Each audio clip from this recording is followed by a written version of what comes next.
મિત્રો, આજકાલ શેર બજારમાં બધાને એક જ પ્રશ્ન છે કે શેર બજાર ઘટતું ક્યારે અટકશે અથવા તો મંદી ક્યારે પૂરી થશે। જે રીતે છેલ્લા 1-2 દિવસથી બજારમાં તેજી થઈ છે અને સેન્સેક્સમાં ઉછાળો આવ્યો છે, ખાસ કરીને મિડ કેપ સ્મોલ કેપ શેરોમાં તેજી જોવા મળી છે, એને લઈને બધાને આ જ પ્રશ્નો અત્યારે મગજમાં છે કે બજારમાં મંદી અટકી ગઈ, ફરી તેજી થશે કે નહીં।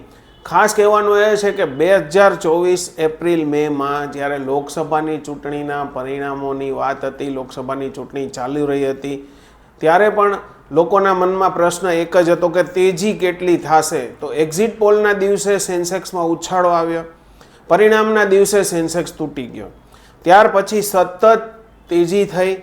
ઘણા બધા રાજ્યોના પરિણામો જોવા મળ્યા, ખાસ કરીને હરિયાણા કહો, મહારાષ્ટ્ર કયો કે પછી છેલ્લે જે ચૂંટણી થઈ દિલ્હીની એના પરિણામો કયો, બજારમાં સતત સારા કારણો આવતા ગયા। છેલ્લે બજેટ પણ સારું આવ્યું, વ્યાજદરોમાં પણ ઘટાડો આવ્યો, પરંતુ આ બધા કારણોથી બજાર તેજી થઈ। પણ જેવું ટેરિફ વોરની વાત આવી ને જેવી ટેરિફ વોરની લડાઈ શરૂ થઈ ત્યારથી બજારમાં મંદીનો દોર શરૂ થયો। સપ્ટેમ્બરથી આપણે જોતા જઈએ છીએ કે એફઆઈઆઈની વેચવાલી શરૂ થઈ ગઈ, એફઆઈઆઈ શેરો વેચવા માંડી। એટલે સારા કારણો બધા ચૂંટણીના કહો કે બજેટના કહો કે પછી વ્યાજદરના કહો એ ભૂલી અને લોકો ટેરિફ વોરને સિરિયસલી લેવા માંડ્યા અને ટેરિફ વોરને હિસાબે બજાર ઘટવા માંડ્યું। ટેરિફ વોરની વાત કરીએ આપણે તો ટેરિફ વોરના પરિણામો આવતા વાર લાગશે। છેલ્લા નિવેદન પ્રમાણે ટ્રમ્પના કે 2 એપ્રિલથી ચીન અને ભારતમાં ટેરિફ વોર નવા લાગુ થશે। તો હજુ તો આપણે માર્ચમાં છીએ, એપ્રિલના મહિનામાં આપણને આ ટેરિફ વોરના પરિણામો ખબર પડશે। ત્યાર પછી આપણી કંપનીઓના રિઝલ્ટ કેવા આવે છે, કયા સેક્ટરને વધુ નુકસાન થાય છે, ક્યાં ફાયદો થાય છે। એક કારણ એવું પણ બને કે ચાઇના ઉપર જો ટેરિફ વધારે છે તો એનો કદાચ ભારતના અમુક સેક્ટરમાં ફાયદો પણ થાય, ભારતની કંપનીઓને ફાયદો પણ થાય। એટલે ટેરિફ વોરના રિઝલ્ટ આવતા ઘણો બધો સમય લાગશે, 2 થી 3 મહિના લાગશે।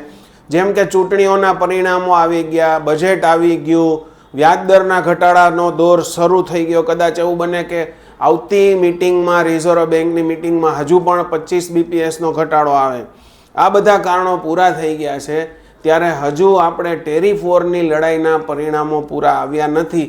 એટલે એવું ન કહી શકાય કે મંદી પૂરી થઈ કે તેજી શરૂ થઈ, એવું પણ ન કહી શકાય કે હવે વધુ ઘટશે કે નહીં।